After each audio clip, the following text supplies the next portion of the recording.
नमस्कार दोस्तों, welcome back to my YouTube channel. उम्मीद करता हूं आपकी तैयारी ज़बरदस्त चल रही होगी। बहुत ही महत्वपूर्ण जानकारी आप सभी कैंडिडेट के लिए रहने वाली है। हम यहां पर बात करने वाले हैं नीट रिजल्ट के बारे में।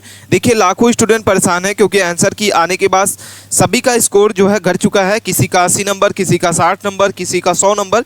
यानी जो स्टूडेंट अपना नंबर 470 बता रहे थे, 570 बता रहे थे, उनका जो स्कोर है वो 520 पर पहुँच चुका है। यहाँ पर हम बात करने वाले लाखों स्टूडेंट का एक व्यापक सर्वेक्षण ऑल स्टूडेंट जो है डाटा साझा करने वाले हैं। तो आप आखिरी नंबर आपको कितने नंबर मिले हैं, आखिर आपको कितने नंबर मिलने पर आपको गवर्नमेंट कॉलेज मिलने वाला है, और डॉक्यूमेंट के लिए आपको कौन कौन से डीवी के लिए डॉक्यूमेंट तैयार करके रख लेना होगा। 7 नंबर का सभी को बोनस अंक फ्री में मिलने वाला है। तो ये सारी जानकारी हम आपको स्टेप बाय स्टेप बताने वाले हैं, तो आप वीडियो के अंत तक बने रहें। और चैनल पे आप पहली बार हैं तो चैनल को सब्सक्राइब करना ना भूलें, क्योंकि हम ऐसा ही वीडियो आप सभी के लिए लाते रहते हैं। सबसे पहले हम बात कर लेते हैं इसमें। नेशनल टेस्टिंग एजेंसी एनटीए ने घोषणा की है कि नीट का जो रिजल्ट है वो 10 से 14 जून के बीच में 2025 में कभी भी जारी किया जा सकता है। हालांकि अभी इसकी वास्तविक तिथि जो है वो भिन्न हो सकती है। अभी कोई ऑफिशियल वेबसाइट के माध्यम से इसकी तिथि जो है अनाउंस नहीं की गई है। जैसा कि अभी आशंका की जा रही है कि पिछले साल जो है नीट रिजल्ट की घोषणा तिथि 14 जून थी, लेकिन 10 दिन पहले ही इसका रिजल्ट जो है वो 4 जून को घोषित कर दिया गया था 2024 में। और इस बार ऐसा नहीं होगा। इस बार जैसा कि पता होगा आपको कि 12 से लेकर 14 के बीच में आपका रिजल्ट जो है जारी किया जाएगा। तो इसका जो डेट है, कभी भी इसका जो रिजल्ट है इसके बीच में आ जा सकता है। तो जैसे ही इसका रिजल्ट आता है तो हम आपको वीडियो के माध्यम से आपको डिस्कस कराएंगे कि कैसे आप अपना रिजल्ट देख सकते हैं, अपना स्कोर कैसे चेक कर सकते हैं। लगातार बने रहना आपको वीडियो में। चैनल को सब्सक्राइब नहीं किया है तो चैनल को सब्सक्राइब करके जरूर रखना है। अब हम बात कर लेते हैं कि अगर आपका स्कोर आता है तो आप कैसे उसकी काउंसलिंग कर सकते हैं। गवर्नमेंट कॉलेज के लिए कैसे आपको काउंसलिंग करना होगा और कैसे आपको कौन कौन से डॉक्यूमेंट लेके जाना होगा ऑनलाइन कैफ़े में, जहां से आप अपनी काउंसलिंग जो है आप अपने मोबाइल लैपटॉप से भी कर सकते हैं और किसी ऑनलाइन शॉप में जाके आप काउंसलिंग को कर सकते हैं। तो कौन कौन से डॉक्यूमेंट लगने वाले हैं अब हम इसको देख लेते हैं। तो काउंसलिंग से पहले आपको कौन कौन से डॉक्यूमेंट लगेंगे। सबसे पहले आपको आधार कार्ड लेके जाना होगा, एडमिट कार्ड आपका लेके जाना है, रोल नंबर और पासवर्ड जो आपने बनाया होगा वो लेके जाना है, डोमिसाइल सर्टिफिकेट आपको लेके जाना है, कास्ट सर्टिफिकेट अगर आपने कास्ट से भरा हुआ है अपना फॉर्म तो कास्ट सर्टिफिकेट लगने वाला है, फोटो आपकी लगेगी, ईमेल आईडी आपकी लगने वाली है, 10वीं 12वीं की मार्कशीट आपकी लगेगी, स्कोर कार्ड जैसे ही आपका आ जाता है रिजल्ट तो आप स्कोर कार्ड निकाल के प्रिंट करके आप ले जाएंगे, रजिस्ट्रेशन फॉर्म आपका जो भी होगा उसको लेके जाना है। तो ये सारी चीज़ें आपको जो भी ये डॉक्यूमेंट है आपको ये सारी चीज़ को आप इसको स्क्रीनशॉट भी ले सकते हैं। ये सारे डॉक्यूमेंट आपको काउंसलिंग से पहले लगने वाले हैं। ठीक है, कोई भी डाउट आता है आप हमें कमेंट करके जरूर बताइए कि कौन सा डॉक्यूमेंट आपको समझ में नहीं आया। अब हम बात कर लेते हैं कि नीट यूजीसी डॉक्यूमेंट के लिए आफ्टर काउंसलिंग, अगर आपका काउंसलिंग के बाद आपको कौन कौन से डॉक्यूमेंट लगने वाले हैं अब इसको देख लेते हैं। सबसे पहले आपको एडमिट कार्ड लेना होगा, इसके बाद रजिस्ट्रेशन पेज जिसको प्रिंट कहा जाता है, रजिस्ट्रेशन फॉर्म आपको लेके जाना होगा, इसके बाद काउंसलिंग प्रिंट जिस भी कॉलेज में आप काउंसलिंग कराए थे और उसका जिस भी कॉलेज में आपका नाम आया है तो काउंसलिंग के लिए अलॉटमेंट प्रिंट आपको लेके जाना होगा, स्कोर कार्ड जो भी आपका होगा जितने नंबर आपने पाया है उसकी प्रिंट लेके जानी होगी, आपको पासपोर्ट साइज फ़ोटो लेके जानी होगी, टोटल 4 पासपोर्ट साइज आपको फ़ोटो लेके जाना है। इसके बाद आपके पास आईडी प्रूफ के लिए आधार कार्ड होना चाहिए, आपके पास आधार कार्ड की फ़ोटोकॉपी लेके जाना है, 10वीं 12वीं की मार्कशीट आपके पास होना चाहिए वो लेके जाना है, कास्ट सर्टिफिकेट लगने वाली है, डोमिसाइल सर्टिफिकेट लगने वाली है, और सीट अलॉटमेंट लेटर आपको जो भी आप डाउनलोड करेंगे नेट से वो आपको लेके जाना होगा, टीसी माइग्रेशन आपको लेके जाना है। तो ये सारी चीज़ें आपको क्या होगा, ये कब लगने वाले हैं ये सारे डॉक्यूमेंट आफ्टर काउंसलिंग, जब आपका काउंसलिंग हो जाएगा और उसके बाद आपका नाम आएगा तो ये सारे डॉक्यूमेंट आपको क्या करना होगा, लेके जाना होगा। अब हम बात कर लेते हैं कि इसका जो कट ऑफ है वो कितने नंबर का रहने वाला है। जैसा कि आपको पता होगा इसकी कट ऑफ जो है हाई जाने वाली है। तो NEET UGC expected cut off के बारे में हम बात कर लेते हैं कि जैसा आपको पता है कि नीट का आंसर की जो है आने के बाद इसका कट ऑफ क्या होगा। आप जानते हैं कि इसका जो एग्ज़ाम डेट था वो 4 मई था और इसमें जो टोटल सीट थी वो 58,000 से लेकर 60,000 के बीच में इसकी जो सीटें हैं, काफ़ी ज़्यादा में मात्रा में इसकी सीटें हैं। और इसकी जो आंसर की आप जानते हैं कि 3 जून को इसकी जो रिजल्ट है आंसर की है आ चुकी है, और क्वेश्चन को चैलेंज करने के लिए इसकी जो लास्ट डेट थी वो 5 जून की थी। और इसमें कितनी फीस लगने वाली थी, 200 रुपये लगने वाली थी पर क्वेश्चन। आपके ऑब्जेक्शन के लिए 200 नंबर आपके 200 रुपये जो है लगने वाले थे और कई सारे स्टूडेंट जो है क्वेश्चन को ऑब्जेक्शन भी किए हैं। कॉमन मार्क्स आपका क्या होने वाला है सारे, जैसा कि आपको पता है कि 7 नंबरों का आपका बोनस अंक बढ़ने वाला है, ये सभी के लिए होने वाला है। आपको जितने भी बच्चे का जो स्कोर कार्ड होगा उनको 7 से 8 नंबर का बोनस अंक फ्री में मिलने वाला है। जैसा कि आपको बता दें अब प्रेजेंट कैंडिडेट की अगर हम बात कर लेते हैं तो प्रेजेंट कैंडिडेट इसमें इस बार एग्जाम दिए हैं 25 लाख स्टूडेंट ऐसे हैं जो नीट का एग्जाम दिया हुआ है। और रिजल्ट की अगर हम बात कर लेते हैं, जैसा कि हमने आपको ऊपर बताया कि रिजल्ट जो है वो 12 से लेकर 14 जून के बीच में कभी भी आ सकता है। एग्जाम लेवल की बात करते हैं तो एग्जाम लेवल जो है इस बार काफ़ी हार्ड था। ओबीसी, एसटी, एससी और ईडब्ल्यूएस की बात कर लेते हैं तो जनरल, ओबीसी और ईडब्ल्यूएस का जो क्वालिफाइंग नंबर है वो 100 से आपका 135 नंबर का रहने वाला है। और एसटी एससी की बात कर लेते हैं तो 94 से 109 नंबर के बीच में आपका क्वालिफाई नंबर होगा। अगर आप इतने नंबर पाते हैं तो आप क्वालिफाई माने जाएंगे और आप अपना काउंसलिंग करा सकते हैं अपने कॉलेज के लिए, जिस भी कॉलेज में आप एडमिशन लेना चाहते हैं।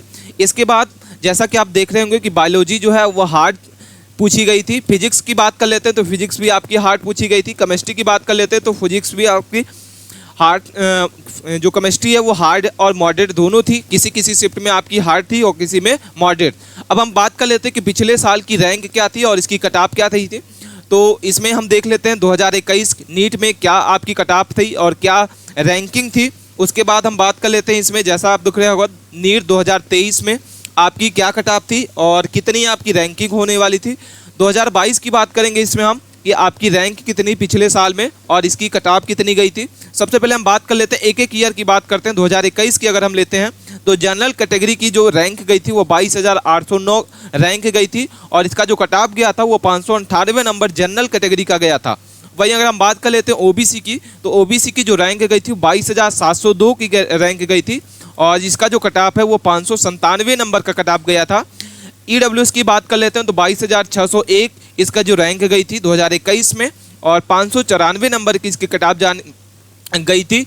एसटी एससी की बात कर लेते हैं तो 12,468 और 15,346 इसकी रैंक गई थी ऑल इंडिया में और इसकी जो कट ऑफ गई थी वो 459 और 421 नंबर की गई थी। ऐसे हम बात कर लेते हैं 2023 की तो 2023 में आपको ये डाटा दिख रहा होगा। ये डाटा हम आपको ऑफिशियल नीट के जो ऑफिशियल वेबसाइट है उसके माध्यम से हम आपको बता रहे हैं। और 2023 में इसकी जो रैंक गई थी वो 23,695 इसकी रैंक गई थी पिछले साल और इसकी जो कट ऑफ गई थी वो 615 नंबर की गई थी। ओबीसी की बात कर लेते हैं तो 23,694 और इसकी जो कट ऑफ थी 610 नंबर की गई थी। ईडब्ल्यूएस की बात कर लेते हैं तो 25,000 इसकी 16 इसकी रैंक गई थी और इसकी जो कट ऑफ है वो 609 नंबर की गई थी। एसटी एससी की बात करते हैं तो 12,918 और 16,908 ये आपकी रैंक गई थी पिछले साल में और इसकी कट ऑफ देख लेते हैं तो 495 और 445। वहीं अगर हम बात कर लेते हैं नीट 2022 के कट ऑफ के और रैंक के बारे में तो यहाँ पे आपको डिस्प्ले होगा, दिखाई दे रहा होगा कि जनरल कैटेगरी की कितनी गई थी, ओबीसी की कितनी कट ऑफ गई थी और इसकी रैंक कितनी गई थी। ईडब्ल्यूएस की देख रहे होंगे आप 28,836 आपकी रैंक गई थी और इसका जो कट ऑफ है वो 647 नंबर का गया था।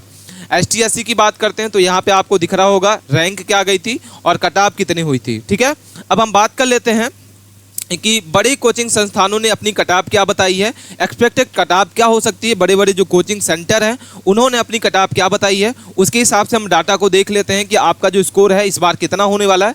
तो सबसे पहले हम पीडब्ल्यू की बात कर लेते हैं। जो फिजिक्स वाला है वो पीडब्ल्यू जनरल कैटेगरी के लिए आपकी कट ऑफ क्या होने वाली है। उन्होंने बताया है कि 495 से 500 नंबर के बीच में जनरल कैटेगरी की जो कट ऑफ है वो हो सकती है। वहीं अगर हम एलन की बात कर लेते हैं तो 478 से लेकर 497 नंबर की कट ऑफ उन्होंने बताई है। अन अकेडमी की बात कर लेते हैं तो 500 से 520 के बीच में उन्होंने कैटेगरी बताई है, जनरल के लिए कट ऑफ रहने वाली है। आकाश आईएएस की बात कर लेते हैं तो 510 से 530 के बीच में उन्होंने अपना कट ऑफ बताया हुआ है।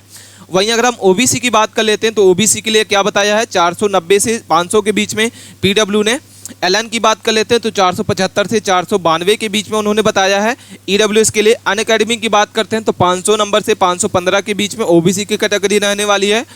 और आकाश की बात कर लेते हैं तो 495 से 510 की कट ऑफ उन्होंने बताया है। ईडब्ल्यूएस की बात कर लेते हैं तो 481 से 499 और एलन की बात कर लेते हैं तो 478 से 495 नंबर। वहीं अगर हम अन अकेडमी की बात कर लेते हैं तो 500 से 505 नंबर ईडब्ल्यूएस के लिए रहने वाली है। आकाश ने क्या अपनी कट ऑफ बताई है, एक्सपेक्टेड 485 से 501 के बीच में इन्होंने ईडब्ल्यूएस के लिए बताया हुआ है। एसटी एससी की बात कर लेते हैं तो यहाँ पे एसटी एससी के लिए पीडब्ल्यू ने अपना जो कट ऑफ है वो क्या एक्सपेक्टेड बताया है, 384 से 454 नंबर। वहीं एसटी के लिए 360 से 395। एलन ने क्या बताया, 381 से 395 और यहाँ पे 343 से 375 के बीच में एसटी के लिए रहने वाली है।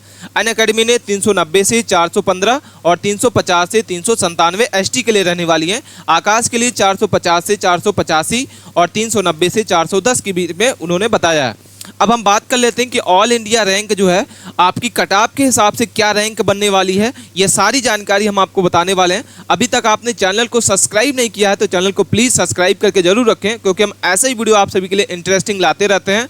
सबसे पहले हम बात कर लेते हैं रैंक 1। जो आपकी रैंक 1 बनने वाली है वो 695 से लेके 700 के बीच में आपकी जो रैंक है वो बनने वाली है, जैसा कि आपको पता होगा।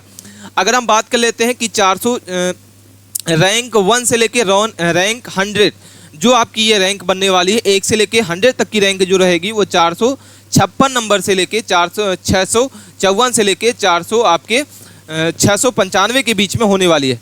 अगर आपकी 605 नंबर आपका आता है तो आपकी जो रैंक बनने वाली है वो 1000 से 100 से 1000 के बीच में होने वाली है। 593 अगर आपका नंबर है तो आपकी जो रैंक है वो 1000 से 2000 के बीच में होने वाली है। अगर हम 584 नंबर की बात करते हैं तो इसमें 2000 से 3000 के बीच में आपकी रैंकिंग होने वाली है, दिखने वाली है। 478 नंबर अगर आपका आता है तो 3000 से 4000 के बीच में आपकी रैंकिंग दिखने वाली है। 569 की बात करते हैं तो 4000 से 5000 के बीच में आपकी रैंकिंग जो है वो दिखने वाली है। 5000 से 6000 के बीच में अगर हम देखते हैं तो 561 नंबर की होने वाली है कट ऑफ। 546 नंबर की देखते हैं तो 7000 से आपकी 8000 की कट ऑफ होने वाली है, जैसा कि आप देख रहे होंगे रैंकिंग आपकी होने वाली है। अब हम बात कर लेते हैं कि एक्सपेक्टेड कट ऑफ जो है इस बार क्या हो सकती है। गवर्नमेंट के हिसाब से इसकी जो एक्सपेक्टेड कट ऑफ जो है वो क्या निकल के आ रही है। तो जनरल कैटेगरी के लिए आपके 480 नंबर से 510 नंबर के बीच में इस बार कट ऑफ जो है हो सकती है, निकल के आ सकती है। ओबीसी के लिए बात करते हैं तो 460 नंबर से 495 नंबर के बीच में आपकी कट ऑफ जो है 2025 में एक्सपेक्ट हो सकती है। ST/SC के बात कर लेते हैं तो 368 से 420 के बीच में होगी। 350 से ST के लिए और 395 नंबर के बीच में लगभग हो सकता है। EWS के लिए बात कर लेते हैं तो 454 नंबर से 495 नंबर के बीच में इसका जो एक्सपेक्टेड कट ऑफ है वो 2025 में गवर्नमेंट की तरफ से हो सकता है। तो ये जानकारी आपको कैसे लगी, ये सारा डेटा हम आपको ऑफिशियल वेबसाइट के माध्यम से बताए हैं। आपको कोई भी डाउट आता है तो आप हमें कमेंट करके जरूर बताइए। मिलते हैं नए टॉपिक के साथ नए वीडियो में, तब तक के लिए आप बने रहें।